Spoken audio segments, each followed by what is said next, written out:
Welcome to Stephen academy. TNPSC தேர்விற்காக தயாராகி கொண்டிருக்கும் நண்பர்கள் அனைவருக்கும் வணக்கம். இன்னைக்கு வீடியோவில் பார்த்தீங்கன்னா 6ஆம் வகுப்பு தமிழ் புத்தகத்திலிருந்து இயல் 4ல் இருக்கக்கூடிய மிக மிக முக்கியமான வினாக்கள்லாம் பார்க்க போகிறோம். இதுக்கு முன்னே இயல்களில் பார்க்கலன்னா நம்ம சேனலில் வீடியோ இருக்குது, மறக்காமல் போய் பாருங்கள். இந்த பிடிஎஃப் எல்லாமே பார்த்தீங்கன்னா நம்ம டெலிகிராம் சேனலில் அவைலபிளாக இருக்குது. இந்த வீடியோ பார்த்துட்டு ஆன்சர் என்னென்னு பார்த்துக்கிட்டு அந்த பிடிஎஃப் டவுன்லோட் பண்ணி டெஸ்ட் போட்டு பாருங்கள்.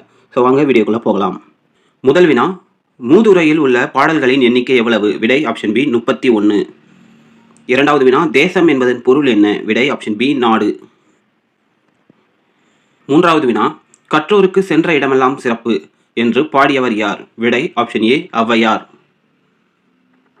நான்காவது வினா, கற்றோருக்கு சென்ற இடமெல்லாம் சிறப்பு என்ற அடிகள் இடம்பெற்ற நூல் எது? விடை ஆப்ஷன் ஏ மூதுரை.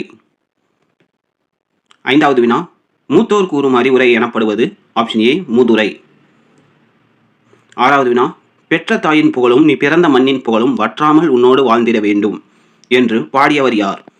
விடை ஆப்ஷன் டி பட்டுக்கோட்டை கல்யாண சுந்தரம். ஏழாவது வினா, நெறி என்பதன் பொருள் என்ன? விடை ஆப்ஷன் ஏ வழி. எட்டாவது வினா, பாரதிதாசன் யாரை எனது வலது கை என்று புகழ்ந்தார்? விடை ஆப்ஷன் சி பட்டுக்கோட்டை கல்யாண சுந்தரம்.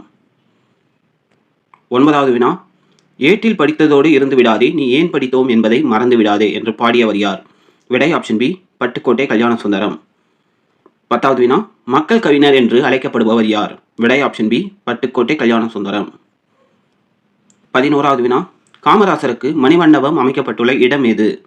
விடை ஆப்ஷன் டி கன்னியாகுமரி. 12வது வினா, காமராசருக்கு பாரத ரத்னா விருது வழங்கப்பட்ட ஆண்டு என்ன? விடை ஆப்ஷன் ஏ 1976.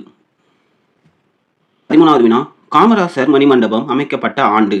விடை ஆப்ஷன் சி 2000. 14வது வினா, மத்திய உணவு திட்டத்தை கொண்டு வந்தவர் யார்? விடை ஆப்ஷன் டி காமராசர். சத்துணவு திட்டத்தை கொண்டு வந்தவர் யாருன்னு பார்த்தீங்கன்னா எம்ஜிஆர். 15வது வினா, காமராசரை கல்விக்கண் திறந்தவர் என்று பாராட்டியவர் யார்? விடை ஆப்ஷன் பி பெரியார். 16வது வினா, எங்கு அமைந்துள்ள பல்கலைக்கழகத்திற்கு காமராசர் பெயர் சூட்டப்பட்டது? விடை ஆப்ஷன் டி மதுரை. 17வது வினா, கருப்பு காந்தி என்று போற்றப்படுபவர் யார்? விடை ஆப்ஷன் ஏ காமராசர். 18வது வினா, சென்னை அண்ணா நூற்றாண்டு நூலகம் ஆசிய கண்டத்திலேயே எத்தனையாவது பெரிய நூலகம்? விடை ஆப்ஷன் ஏ 2வது. முதல் இடத்துல இருக்கிறது எதுன்னு பார்த்தீங்கன்னா சீனா நாட்டில் தான் இருக்கு. 19வது வினா பாருங்க, சென்னை அண்ணா நூற்றாண்டு நூலகத்தின் 2வது தளத்தில் உள்ள நூல்கள் எவை? விடை ஆப்ஷன் பி தமிழ் நூல்கள். 20வது வினா, இந்திய நூலக அறிவியலின் தந்தை என்று அழைக்கப்படுபவர் யார்? விடை ஆப்ஷன் ஏ இரா அரங்கநாதன். 21வது வினா பாருங்க, சிறந்த நூலகர்களுக்கு வழங்கப்படும் விருது? ஆப்ஷன் டி ரா அரங்கநாதன் விருது. Option D. 22வது வினா, ஆசிய கண்டத்திலேயே மிகப்பெரிய நூலகம் உள்ள நாடு எது? விடை ஆப்ஷன் பி சீனா.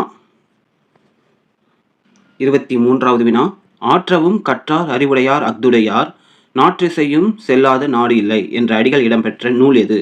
விடை ஆப்ஷன் சி பழமொழி 400. 24வது வினா, ஆற்றுணா வேண்டுவது இல் என்ற அடிகள் இடம்பெற்ற நூல் எது? விடை ஆப்ஷன் ஏ பழமொழி 400.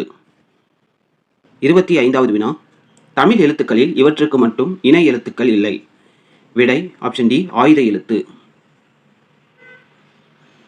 26வது வினா, ஒலிக்கும் முயற்சி பிறக்கும் இடம் ஆகியவற்றில் ஒற்றுமையுள்ள எழுத்துக்கள் டேஷ் எனப்படும்? விடை ஆப்ஷன் ஏ இணை எழுத்துக்கள். ஸோ இந்த வீடியோவில் பார்த்தீங்கன்னா முக்கியமான ஒரு 26 கேள்விகள் தமிழ் 6ஆம் வகுப்பு புத்தகம் இயல் 4ல் இருந்து வந்துட்டு நம்ம பார்த்துருக்கோம். ஸோ இந்த வீடியோ உங்களுக்கு யூஸ்ஃபுல்லாக இருந்திருக்கும்னு நினைக்கிறேன். வீடியோ ஃபுல்லாக பாருங்கள். நம்ம டெலிகிராம் சேனலுக்கான லிங்க் வந்துட்டு சேனல் பயோவில் இருக்குது, அதை கிளிக் பண்ணி டெலிகிராம் சேனலுக்கு போனீங்கன்னா இந்த பிடிஎஃப் அங்கே அவைலபிளாக இருக்கும். அதை அப்படியே டவுன்லோட் பண்ணி நீங்கள் வந்துட்டு ஒரு டெஸ்ட் போட்டு பார்த்துருங்க. வீடியோ பிடிச்சிருந்த வீடியோக்கு ஒரு லைக் போட்டுருங்க. அண்ட் நம்ம சேனலையும் சப்ஸ்கிரைப் பண்ணிக்கிட்டு குரூப் 4 எக்ஸாமுக்காக ப்ரிப்பேர் பண்ணக்கூடிய உங்கள் ஃப்ரெண்ட்ஸ் அண்ட் ஃபேமிலி கூட இந்த வீடியோ ஷேர் பண்ணிக்கோங்க. தேங்க்யூ ஃபார் வாட்சிங்.